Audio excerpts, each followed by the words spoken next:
Hello everyone, চলে এসেছে একটা নতুন ভিডিও। সো তোমরা দেখতেই পাচ্ছ আমরা এখন চলে এসেছি কলকাতা রাজবাড়ির সামনে।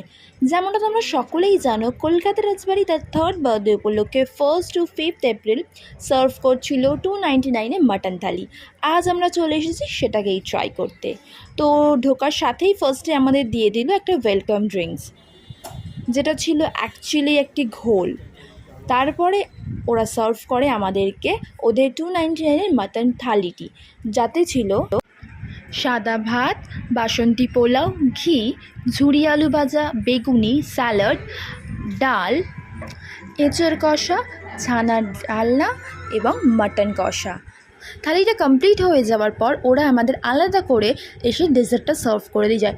যদিও এর মধ্যে পাঁপড়ের ছবিটা আমরা দেওয়া হয়নি, কিন্তু 299-এ পুরো এই থালিটা খুবই ভালো ছিল।